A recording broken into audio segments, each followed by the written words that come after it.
Deuteronomy explicitly says, it has Moses say, this is not going to work so well for you. It's just not. So it's not going to work until God transforms your hearts. When he circumcises your hearts, then that's all going to work out. So good luck until then.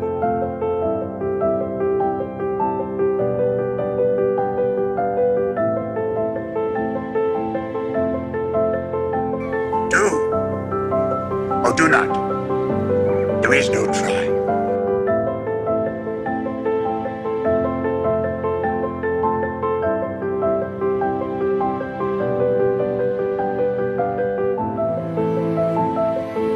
You must unlearn what you have learned.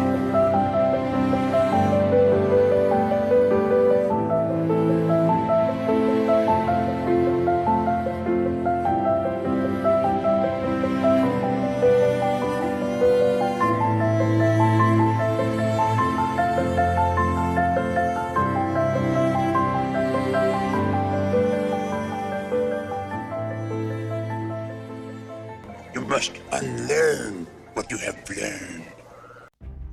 Most people think the New Testament replaces the Old. But according to Dr. Jason Staples, the gospel isn't a change of plans. It's the fulfillment of a promise. After all, didn't Jesus say he came not to destroy the law, but to fulfill it? The Hebrew Bible is the testimony that Israel was a stiff-necked people who broke the covenant repeatedly, forsaking their God. As Deuteronomy 29 and 31 reveal, God knew they would forsake him, go whoring after other gods, and fall under the Torah's curse, first by exile and then by death. By the time of the prophets, the situation was catastrophic. Hosea reveals that the northern kingdom, Ephraim, was effectively divorced by God and declared Lo Ami, meaning not my people. Hosea pronounces judgment on them as a people who have been mixed and gentilized among the nations and declared dead in their identity. Ezekiel confirms this total demise. In his famous Vision of the Valley, he sees the house of Israel not just as a struggling nation, but as dry bones, dead and locked in the grave of the law's curse. They were a people awaiting a resurrection they couldn't achieve themselves. To understand how God fixes this, we must see what Paul saw in Romans chapter 8, verse 2. It says, "For the law of the Spirit of life in Christ Jesus hath made me free from the law of sin and death." Paul identifies two Torah at work here. First, there is the Torah of the letter, the earthly, attenuated version revealed through Moses. Because of human weakness, it was added because of transgressions, till the seed, which is Christ, should come. This became the Torah of sin and death. But Paul also speaks of the Torah of the Spirit of life, the heavenly, eternal Torah. This is the Torah of fidelity, of faith, that he speaks of in Romans chapter 3, verse 27. It says, "Where is boasting then? It is excluded. By what law? Of works? Nay, but by the law of fidelity." This was always the goal of Torah. However, there was a grim reality. All humanity was imprisoned under the sentence of death, unable to gain the victory due to the paradox of justification. A person cannot become just by the works of the Torah. Why? You cannot become just by the works of the Torah because the Torah requires you to already be just, to do what it demands, and sin had already entered the world. As Paul explains in Galatians 3:12, the Torah is not from fidelity. It is a consequence of infidelity. It was a guardian for a people who lack the Spirit. Therefore, the justness the Torah requires must come from a different source than the Torah itself. We were locked away, prisoners, captive to death, except for one person, the just one. Faith, defined as fidelity, is the golden thread woven through both the Old and New Testaments. Paul defines it as the obedience of faith. He bookends his entire message in Romans with this phrase, opening in Romans 1:5 and closing in Romans 16:26. Jesus, the one the apostles call the just one, provided the obedience of faith. By taking the curse upon himself, Jesus broke the paradox of justness and activated an escape clause, a divine loophole, if you will, veiled inside of the Torah, as we shall see.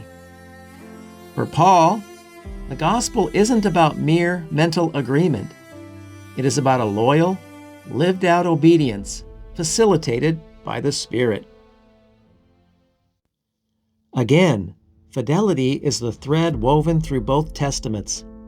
Jesus is the just one, the only man who kept the Torah perfectly. Concealed in the law is a divine loophole.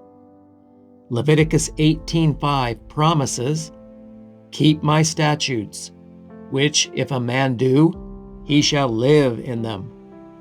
Jesus became that man, the only man who provided the perfect obedience of faith. Because he was already just, he did those things Torah commanded. His life of obedient faith as a man earned the right to live, freeing the prisoners. By taking the curse of Torah upon himself, he broke the paradox of justness and activated the escape clause. The law thus fulfilled, it was impossible for death to hold him.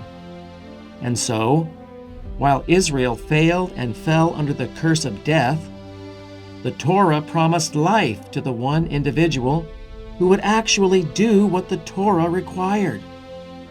This is what Jesus meant when he told the lawyer and the rich young ruler, "This do, and thou shalt live."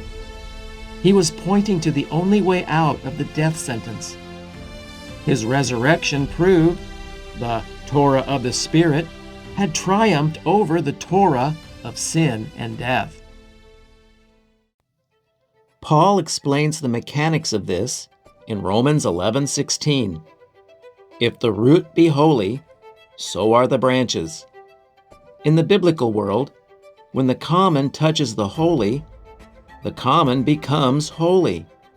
And so, when the Holy One, Jesus, touches death, he doesn't become defiled, he destroys death. As the holy root, he becomes a resurrecting force, pulling the dead branches of Israel into his own life and fidelity. For proof that this is the apostles' message, we look to the first sermons ever preached. Peter stands before the crowds and declares that while men killed the just one, it was physically and legally impossible for death to hold him. Why? Because as the only man to achieve the Torah of fidelity, the grave had no legal claim on him. Peter points to the Psalms, noting that God promised David that his Holy One would not see corruption. Since David's body did decay, Peter argues that David was looking forward to the resurrection of the Messiah. His message is clear. You crucified the holy and just one, but by doing so, you unknowingly triggered the very mechanism that fulfills the law. Years later, Paul stands in a synagogue in Antioch and echoes this exact apostolic witness of Peter, proving there was no Pauline departure from the original message. Paul explicitly ties the gospel to the promise made to the fathers. He argues that by raising Jesus, God fulfilled the sure mercies of David. Paul's logic is devastatingly simple. Because Jesus did not see decay, he is the only source of justification. Paul drops the bombshell when he says, "By him, everyone who believes is justified from all things from which you could not be justified by the law of Moses." Note the distinction. The law of Moses could only condemn a stiff-necked people. But because the Just One satisfied the law's requirement for life, he now has the authority to share his justness with us. As the Holy Root, he becomes a resurrecting force, pulling the dead branches of Israel into his own life and fidelity. The apostles did not invent a new religion. They preached the exact fulfillment of the old one. Peter and Stephen both pointed to Jesus as the Just One. The prophet Moses promised in Deuteronomy 18, who would finally lead the people to true obedience. Paul testifies that he received this same message at his conversion from the mouth of Ananias, a man devout according to the law. Ananias told him, "The God of our fathers has chosen you to see that Just One and hear the voice of his mouth." They each recognized a hidden truth in the prophets, that the Just One lives by his fidelity, as foretold by Habakkuk. Having reached the Torah's ultimate goal, the risen Messiah stands as our human representative. He is no longer under the jurisdiction of the Torah's curse, because he has already satisfied its demands through death and resurrection. This is the turning point of history. Because Jesus is the Just One who lives, he now has the authority to dispense the spirit of fidelity to us. He doesn't abolish the law, he writes it directly onto our hearts, just as Jeremiah promised in the New Covenant. And so, the apostolic witness is unanimous. The Spirit doesn't make us law-free, the Spirit makes us lawful, enabling a brand of fidelity that the stone tablets alone could never produce. Paul's citations in Romans 10:5 and Galatians 3:12 do more than just confirm Leviticus 18:5. They highlight a theme recognized by the prophets. Both Nehemiah and Ezekiel repeatedly appeal to this principle as the sole mechanism for restoring an exiled and disobedient people. Paul's gospel isn't unique. It's what the Israelites had been expecting for centuries. The new covenant isn't law-free, and Paul isn't a Marcionite trying to sever the new from the old. Paul reframes righteousness through the Spirit, rather than external rituals. After all, what does Jeremiah say the new covenant is? "This shall be the covenant. I will put my law in their inward parts and write it in their hearts." If this is true, the gospel can hardly be called law-free, right? Here's a condensed, compressed summary of the gospel.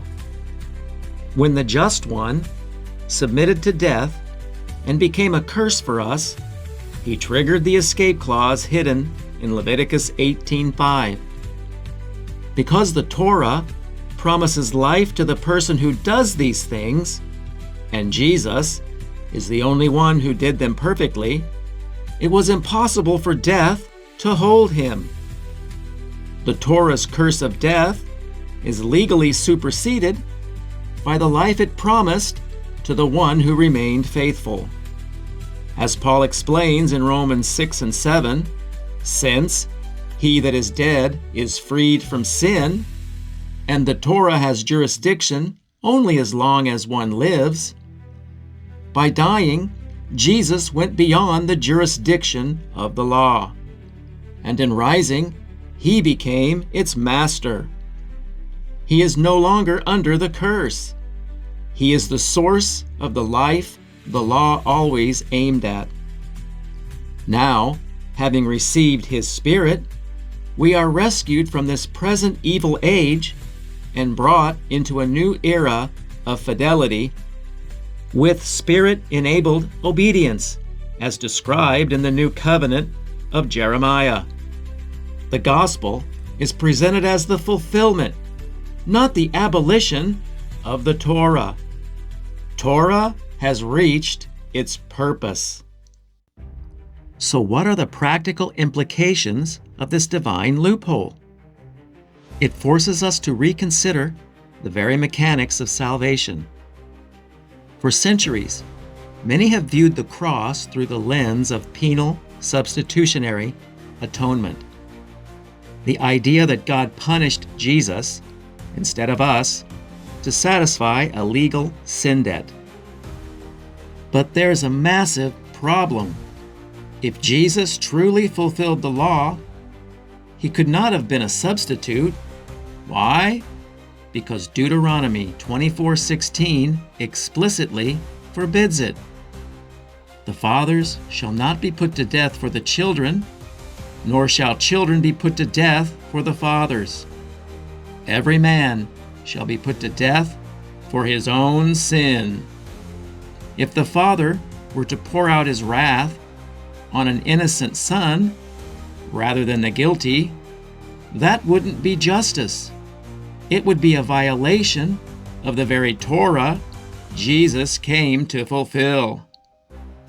The apostles never preach a gospel of divine child abuse. They preach a gospel of divine deliverance. Jesus didn't stand in our place to take a beating. He stood in the dead zone of the law to break the cage from the inside.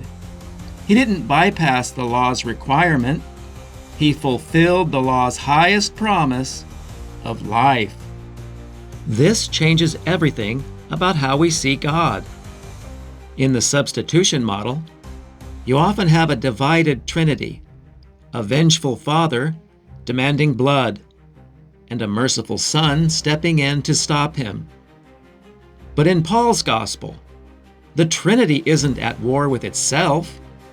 There is no wrath-dumping here. Instead, we see the Father and Son in perfect harmony.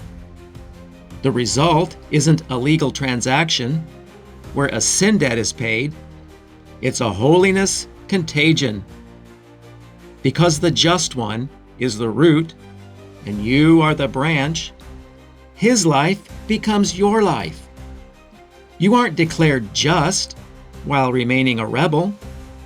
You are made just by being grafted into the only human being who actually achieved the Torah of fidelity. The gospel isn't about an angry God being appeased. It's about a faithful God rescuing his people through the only human Torah to ever walk the earth. If the gospel isn't a law-free pass, then what is it? It is a call to total allegiance. We are no longer prisoners trying to follow a rule book we can't keep. We are participants in the life of the King who kept it for us.